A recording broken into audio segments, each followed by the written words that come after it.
Assalamualaikum dan salam sejahtera. Bersua kembali dalam 2030 bersama-sama saya, Dr. Jeniri Amir. Kali ini kita akan perkatakan tentang isu pendidikan di Sarawak. Pendidikan merupakan satu pasport penting untuk menuju ke hadapan. Bagi menjamin masa depan seorang, pendidikan amat penting.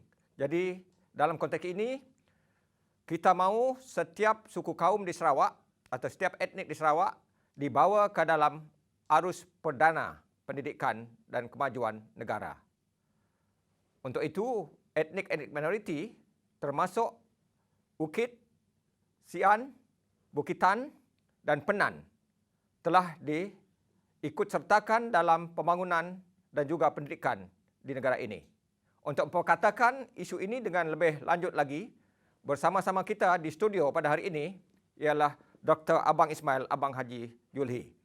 Terima kasih Doktor kerana sudi bersama-sama 2030. Salah satu program yang dikendalikan oleh Doktor ialah program komuniti masyarakat Sarawak. Jadi boleh Doktor ceritakan khususnya dari segi tumpuan untuk masyarakat minoriti di Sarawak.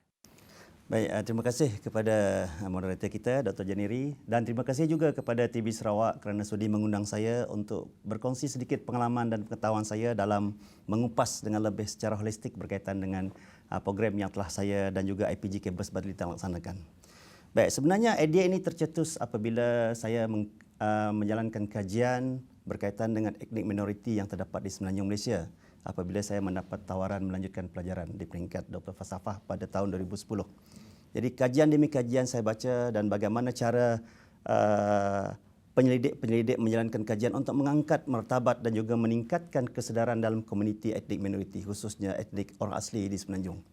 Jadi dari situ timbulnya idea saya untuk menjalankan kajian ini di negeri Sarawak. Dan saya mengambil etnik minoriti Penan sebagai satu fokus kajian saya supaya mereka dapat seiring, sejiwa senada bergerak bersama-sama dengan etnik-etnik yang lain untuk memajukan diri mereka dalam bidang pendidikan. Ini masyarakat Penan ini Ya. tidak banyak diketahui khususnya di Semenanjung, di luar Sarawak. Ya. Dapat Doktor ceritakan sedikit tentang masyarakat ini? Baik, menurut Banci pada tahun 2010, etnik ini hanya dalam lingkungan sekitar 16,281 orang sahaja. Itu Banci pada 2010. Dan pada tahun 2019, menurut Ketua Penolong Pengarah Sektor Penempatan Semula dan Hal Ehwal Penan di Economy Planning Unit, Encik Ezra Uda, beliau menyatakan bahawa etnik minoriti Penan pada masa kini berjumlah sebanyak 21,367 orang. Jadi meningkat sebanyak 5,000 lebih daripada tahun 2010 dulu. Baik, di mana masyarakat Penan ini tinggal? Baik, kebanyakan mereka tinggal di 4 bahagian utama di negeri Sarawak, iaitu yang pertama di bahagian Miri, khususnya di daerah Baram. Sebanyak 77.7% etnik Penan yang berada di situ. Dan yang kedua adalah di bahagian Kapit, khususnya di daerah Belaga, sebanyak 14.80%. Dan yang selebihnya di bahagian Bintulu, 4.80%. Dan di bahagian Limbang, khususnya di Lonape, sebanyak 3.10%. Jadi di situlah 4 bahagian utama inilah etnik minoriti Penan ini berada dan membuat penempatan mereka di situ. Baik, menyentuh tentang program pendidikan komuniti Penan. Ya. Apa sebenarnya objektif atau tujuan program ini? Baik, yang pertama sekali objektif program pendidikan komuniti Penan ini adalah untuk meningkatkan kesedaran di kalangan ibu bapa mereka betapa pentingnya pendidikan merupakan satu platform untuk membawa kemajuan bagi komuniti dia. Di samping menjalin kerjasama erat dengan NGO yang lain untuk membantu mereka bersama-sama dengan IPG KBL untuk bergerak sederap melaksanakan pelbagai program. Itu objektif umum dia. Objektif yang kedua adalah untuk meningkatkan tahap pendidikan dalam anak-anak Penan. Kerana pada tahun sebelum tahun 2010 itu kita digemparkan dengan satu isu yang menyatakan tentang keciciran di kalangan kaum etnik Penan yang begitu tinggi. Sebab itulah hala tuju kita supaya anak-anak yang tercicir itu dapat kita bawa dalam arus pendidikan perdana. Melalui program ini apa sebenarnya yang dilakukan? Baik, kita ada 4 program utama pengisian dalam program ini. Yang pertama adalah parenting skill. Ini cukup penting untuk kita laksanakan kerana melalui parenting skill ini ataupun kursus kemahiran keibubapaan ini, ianya dapat meningkatkan kesedaran komuniti khususnya di kalangan ibu bapa dan penjaga mereka untuk memberi sokongan kepada anak dia bagi meneruskan bidang pendidikan. Itu objektif pengisian pertama, parenting skill. Yang kedua, dalam masa yang sama, kita juga ingin melihat anak-anak penan ini memasuki IPG kampus Batu Lintang. IPG khususnya. Dan oleh kerana IPG Batu Lintang sebagai leader kepada program ini, kita nak anak-anak penan ini dibawa juga untuk masuk ke IPG kerana pada tahun 1985 itu adalah kali terakhir etnik daripada suku ini memasuki IPG. Selepas itu lebih kurang 15 tahun. Jaraknya terlalu jauh, jurang dia agak terlalu jauh. Maknanya tidak ada anak-anak penan bukan tak diberi peluang kerana mereka ada kelulusan tetapi tidak ada orang yang nak memberi sokongan moral kepada mereka untuk masuki. Sebab itulah kita berinisiatif untuk melaksanakan program ini sebagai satu platform. And then yang kedua adalah untuk meningkatkan tahap kesihatan anak-anak penan. Sebab itulah semasa program ini kita bawa juga NGO yang lain. Baik, dari segi sekolah yang terbabit? Baik, di negeri Sarawak ni ada 7 buah sekolah utama yang mana etnik penan ini adalah 100% student penan. Yang pertama di daerah Belaga khususnya, kita melaksanakan program ini di SK Long Lusong Laku. Yang kedua SK Long Urun dan yang ketiga di Long Busang. Jadi ketiga-tiga sekolah ini ada menempatkan pelajar-pelajar penan. And then di daerah Baram ada 4 buah. Satu di SK Long Jegitan, yang kedua di SK Long Lame, yang ketiga di SK Long Luteng, Long Plutan dan juga Long Kevok. Itu adalah 5 buah sekolah di daerah Baram. Baik, menarik sekali ya. Jadi kita akan kupas isu ini dengan lebih lanjut selepas rehat.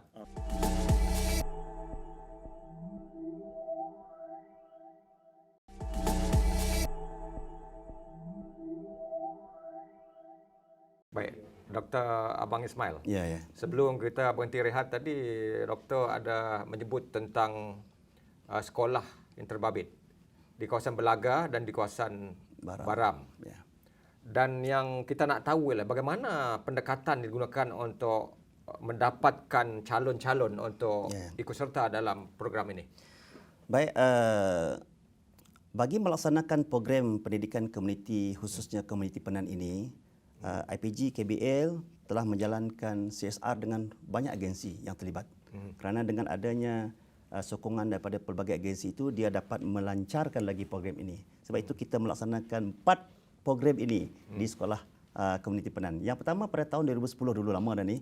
Itu first pelaksanaan program ini dijalankan, iaitu di SK Long Urun pada 1 hingga 3 Julai kalau saya tak silap pada tahun 2010. Ini mendapat tajaan sepenuhnya daripada SPU ketika itu, Sarawak Planning Unit. Jadi mereka banyak mengeluarkan dana untuk melaksanakan program ini dan bekerjasama dengan pejabat daerah Belaga. Jadi kami IPG KBL pada ketika itu sebagai pemberi kepakaran untuk melaksanakan program ini. Jadi kepakaran bagaimana yang diberi itu? Baik, kepakaran dari segi pertama, kepakaran dari segi kemahiran keibubapaan. Yang kedua, kepakaran dari segi motivasi pelajar-pelajar penan. Yang ketiga, satu program yang kami kenali sebagai Angai Ulai Jadi Cikgu. Itu bahasa penan tu. Apa itu? Itu mari jadi cikgu. Satu seruan untuk menyeru mereka untuk menjadi cikgu. Doktor dah tahu percakapan penan? Tahu sedikit. Tahu sedikit. Sejak berkecimpung. Hampir 10 tahun terbabit dalam program ini. Angai Ulai Jadi Cikgu. Itu word itu senantiasa bermain. bermain. Berapa jauh sebenarnya bahasa penan ni banding dengan bahasa Melayu ni? Ini memerlukan satu kajian agak sukar lah. Agak sukar nak dipelajari bahasa penan ni. Kita nak tahu ni, bagaimana sambutan pada peringkat awal? Ada tak masalahnya? Baik, nak pergi ke satu kawasan yang begitu jauh di pedalaman? Baik, antara cabaran yang kami lalui semasa melaksanakan program ini adalah dari segi pengangkutan. Kerana nak melaksanakan program di sekolah-sekolah yang agak jauh di pedalaman ini memang memerlukan kos pengangkutan yang tinggi. Okey. Sebab itulah IPG KBL senantiasa memohon bantuan tajaan daripada kita menjalin CSR dengan agensi-agensi. Yang pertama tadi SPU adalah penaja. Yang lain itu yang kedua tabung amanah bakun. Okey, yang memberi tajaan melaksanakan program ini. Samling, Senin Berhad, Baitul Mal, memberi tajaan kepada kita dan juga Sarawak Energy Berhad. Ini kosnya besar ya? Kosnya besar. Saya boleh anggarkan satu Contohnya saya bagi contoh di Long Jegitan. Semasa Di mana itu Long Jegitan? Long Jegitan Baram, suatu kawasan yang jauh. Kalau menggunakan perjalanan menggunakan Hilux, lebih kurang 7 hingga 8 jam baru sampai ke situ. Ya. Ha. Melalui jalan raya Melalui jalan raya yang mencabar, mencabar, iaitu Jalan Balak di kawasan Baram. Jadi untuk costing ke situ saja, kami hari itu memakan belanja lebih kurang 80,000 sahaja untuk program itu. Satu kali trip, pergi. Satu trip pergi. Nasib baiklah Samling sebagai peranjat utama kita membiayai sepenuhnya program itu di samping Sarawak Energy Berhad, Baitul Mal dan juga Sarawak Planning Unit. Baik, saya nak balik kepada soalan asal tadi. Bagaimana cabaran nak memujuk ibu bapa dan masyarakat Penan pada peringkat awal program ini dulu? Baik, kita menggunakan pendekatan ketua kaum dia. Okey, kerana mereka begitu tahasub dengan ketua kaum dia. Kalau kita dapat tackle ketua kaum itu, jadi dia dapat membawa ibu bapa yang lain untuk bergerak sama. Okey, sebab itu semasa program pertama dilaksanakan, dia boleh memberi manfaat kepada 250 orang ibu bapa. Itu di Long Urun. And then di Lusong Laku 220 orang. And then di Long Busang 250 dan di Long Jegitan 400 orang. Dia dapat memberi manfaat kepada ibu bapa. Memang terlalu ramai.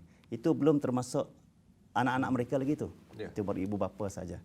Baik, doktor ada menyebut tentang tumpuan terhadap sekolah-sekolah tertentu. Ya.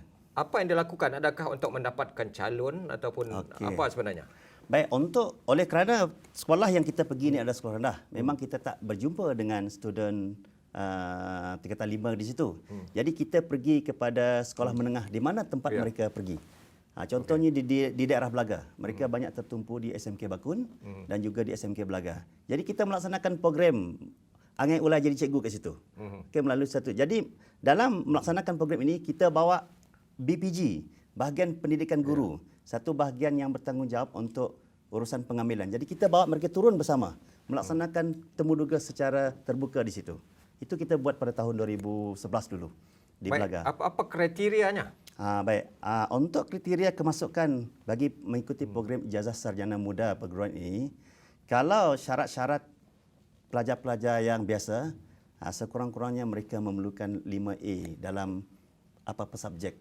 Tetapi mesti kredit dalam bahasa Melayu dan juga sejarah.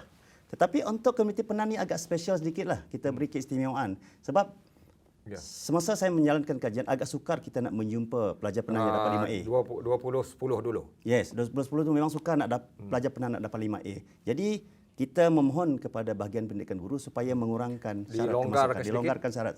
Kalau tidak mereka tak ada peluang langsung. Kalau tidak mereka tak dapat peluang langsung. Jadi kita longgarkan dan memberi syarat sekurang-kurangnya 6 kepujian.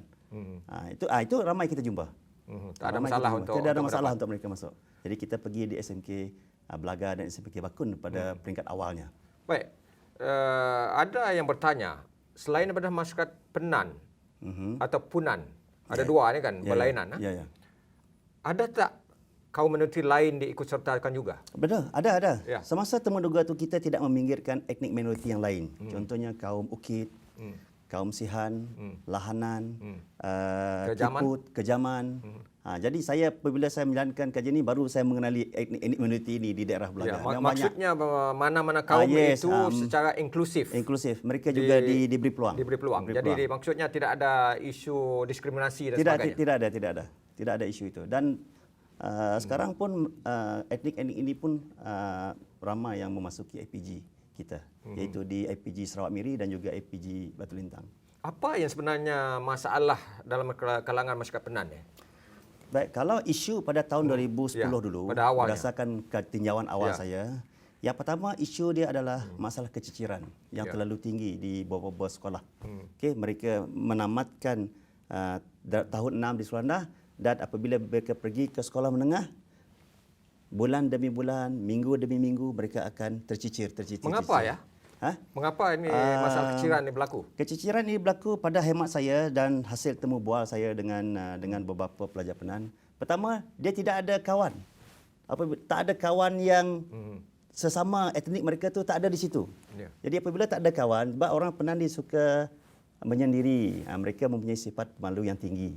Di situlah apabila dia tidak ada teman mereka berada di situ, tak ada tempat untuk ni, dan ada juga di kalangan mereka yang ini masalah ibu bapa mereka jugalah. Ibu bapa mereka apabila pergi ke Belaga khususnya, dia jumpa anak di asrama, dia bawa anak dia balik. Lepas tu tak datang-datang.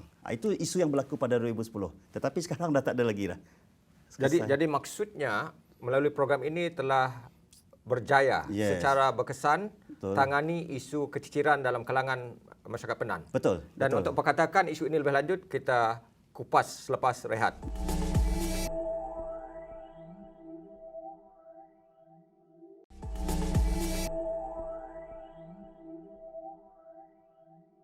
Anda sedang mengikuti 2030 dan bersama-sama kita di studio adalah Dr. Abang Ismail yang secara khusus mengupas tentang isu pendidikan dalam kalangan masyarakat Penan.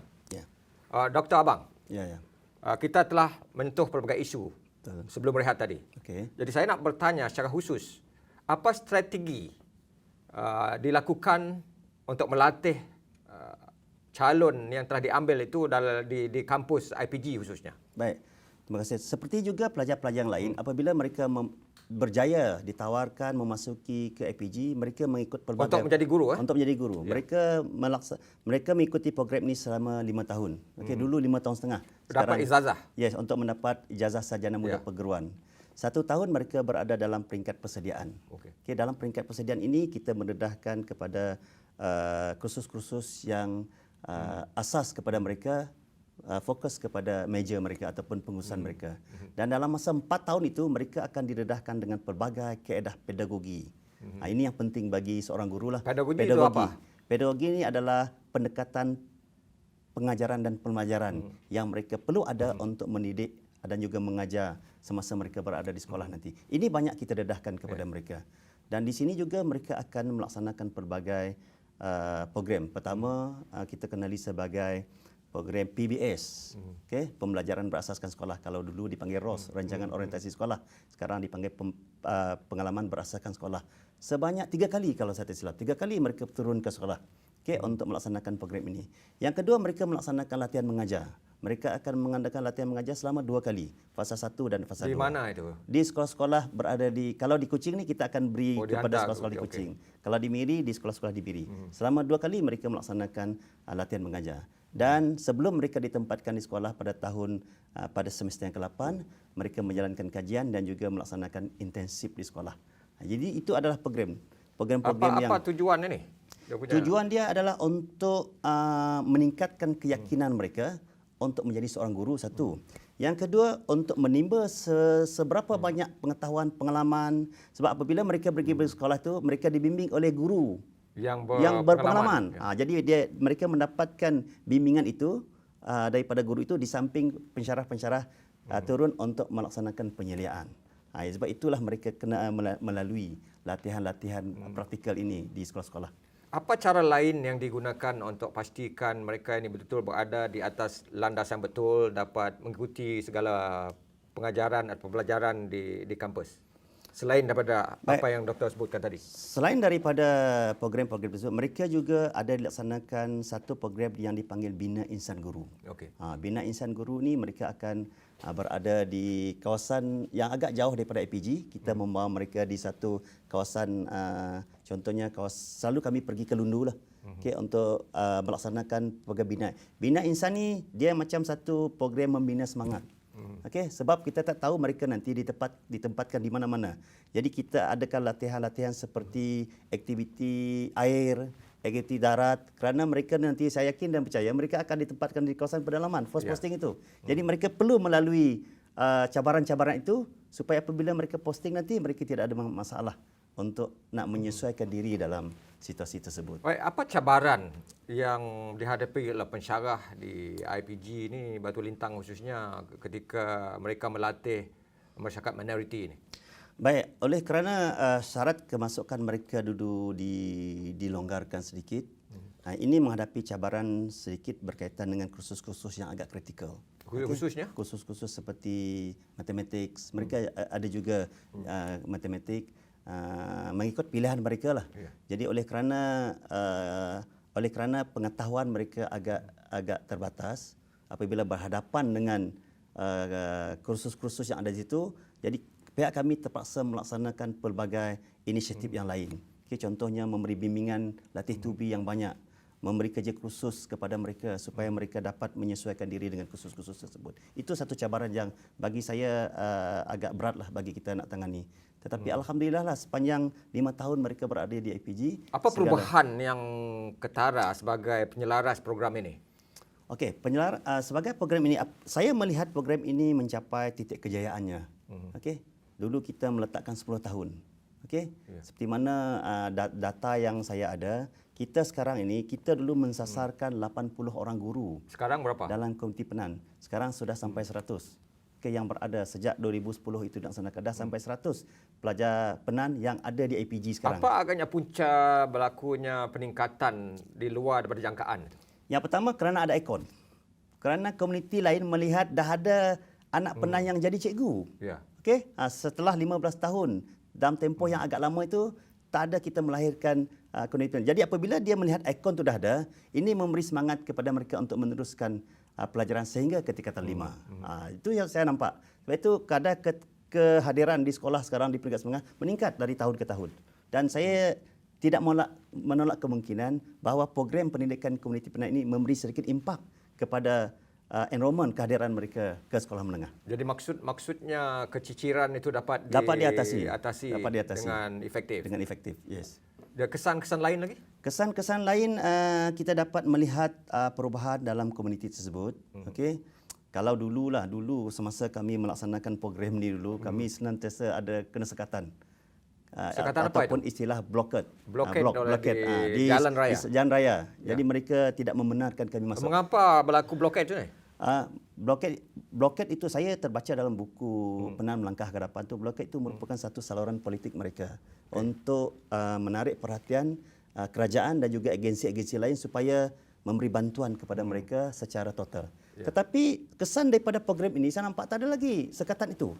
Jadi maknanya mereka dah meningkat, terbuka minda mereka apabila anak-anak mereka diberi peluang untuk menjadi. Maksudnya masyarakat minoriti ini puas hati dengan langkah dan tindakan yang telah diambil. Betul. Betul. Baik. Jadi kita juga nak tahu dari segi pemantauan, mentoring ada tak dilakukan di peringkat kampus? Baik, selepas pelajar ini menamatkan pengajian mereka dan mereka ditempatkan di sekolah, kita ada membuat satu kajian berkaitan dengan kajian yang dipanggil kepuasan pelanggan. Okey, kita meminta guru besar dan juga guru di situ untuk memberi maklum balas berkaitan dengan produk kita. Sejauh mana kepuasan mereka menerima pelajar-pelajar dari etnik minoriti ini berkhidmat di tempat mereka. Maksudnya orang guru Penan yang terlatih itu telah dihantar balik ke kawasan masing-masing? Tidak semestinya. Tak semestinya. Tidak semestinya. Kita tidak pihak sebab urusan penempatan ini adalah dilakukan oleh Jabatan Pendidikan Negeri Sarawak. Jadi bagi saya adalah elok bagi dia ditempatkan di sekolah lain dulu. Biar dia membina pengalaman di tempat itu sebelum dia bawa ke kampung dia.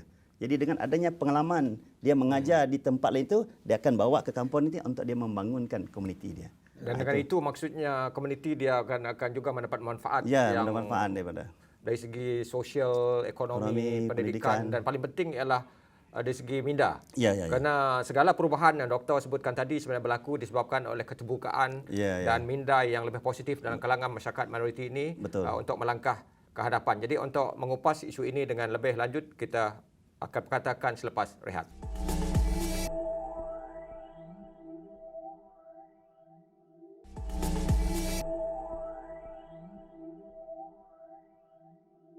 Baik, Dr. Abang Ismail. Maksudnya kalau programnya betul, masyarakat minoriti juga boleh maju dan melangkah ke hadapan. Seperti yang diperlihatkan oleh bukan saja masyarakat Penan tapi juga masyarakat minoriti yang lain seperti Kejaman, Lahanan, Sihan dan sebagainya. Jadi saya nak tahu apa agaknya dukungan, sokongan atau rangsangan yang diberi oleh wakil rakyat di kawasan Terbabit. Oh, memang banyaklah tak terkira bagi saya. Jadi saya mengambil kesempatan inilah untuk mengucapkan berbanyak-banyak terima kasih kepada wakil rakyat di kawasan tersebut, khususnya Yang Berhormat Datuk Lee Wan Lagang, Datuk Lee Wan Lagang yang merupakan wakil rakyat di kawasan tersebut memang banyak memberi sokongan kepada kita. Apa bentuk bantuan dan sokongan? Tajaan di segi keuangan dan juga sokongan moral dalam setiap kali kita melaksanakan. Saya bagi contoh semasa kami melaksanakan program di Long Jegitan. YB itu turun sekali bersama-sama dengan komuniti dan melancarkan program kita.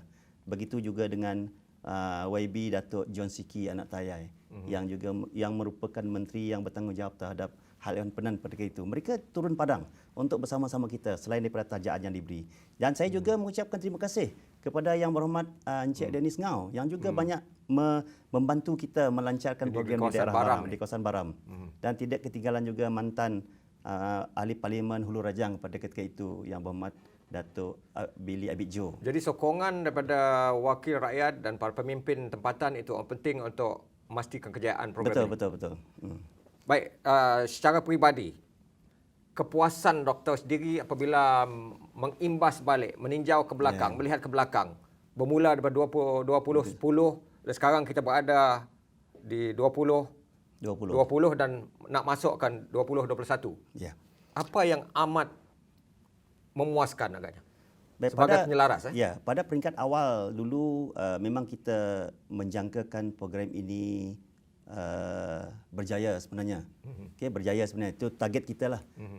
Walaupun kita menghadapi pelbagai cabaran dan dugaan untuk melaksanakan program ini. Dan apa yang mengembirakan saya, kepuasan saya, impak daripada program ini, yang pertama adalah pihak sekolah tidak perlu risau lagi dari aspek kehadiran murid. Kalau dulu mereka senantiasa turun untuk melaksanakan program yang dipanggil program outreach. Sekarang dipanggil Cakna. Mereka pergi ke rumah menjemput anak-anak itu pergi ke sekolah. Sekarang dah tak ada lagi lah saya nampak. Untuk pasti mereka ke sekolah. Sekarang dah tak ada lagi saya nampak. Mereka, ibu bapa mereka begitu bersemangat untuk menghantar anak mereka ke sekolah. Itu yang pertama saya lihat. Yang kedua, kesan yang kedua saya melihat ramai anak-anak penat ini melanjutkan pelajaran. Bukan saja di IPG, malah di UiTM, di UNIMAS sekalipun. Dan juga di universiti-universiti lain, segi kolej terutamanya. Ramai mereka dah mula menceburi dalam bidang-bidang yang mereka ceburi. Dan yang ketiga saya nampak impak dia adalah apabila saya melihat perubahan kepada komuniti tersebut. Apa perubahannya? Perubahan saya dapat lihat mereka memaksimalkan sepenuhnya hasil-hasil ataupun sumbangan-sumbangan yang diberi oleh kerajaan.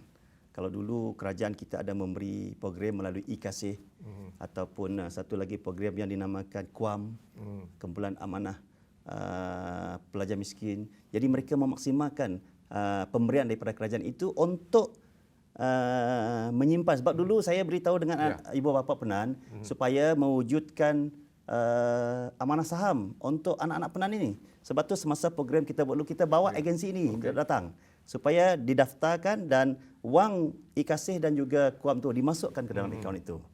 Jadi kalau dulu mereka tak menggunakan wang ada itu kesedaran untuk melabur dan sebagainya. Dan secara peribadi apa pengajaran ataupun mungkin ini ada sesuatu yang membuka hati dan membuka mata Dr. Abang Ismail sendiri daripada mendekati mereka ini, masyarakat minoriti ini. Apa agaknya yang boleh kita pelajari? Baik, daripada program ini apa yang saya lihat, yang pihak kami juga pelajari dan juga pihak yang dibantu oleh kami pelajari. Yang pertama, pihak kami senantiasa mendekati etnik minoriti ini dengan lebih kerap lagi. Kerana melalui cara kita mendekati mereka, di situlah mereka akan, itu kita panggil motivasi ekstrinsik. Walaupun dia berbentuk ad hoc, tetapi dia memberi kesan yang cukup mendalam kepada komuniti tersebut untuk bergerak dengan lebih baju. Yang kedua, keuntungan ataupun pengajaran kepada komuniti tersebut supaya mereka tidak jemu-jemu untuk menghantar anak mereka ke sekolah. Tidak jemu-jemu untuk memberi sokongan kepada anak mereka ke sekolah. Dan juga mereka tidak jemu-jemu untuk melepaskan anak mereka.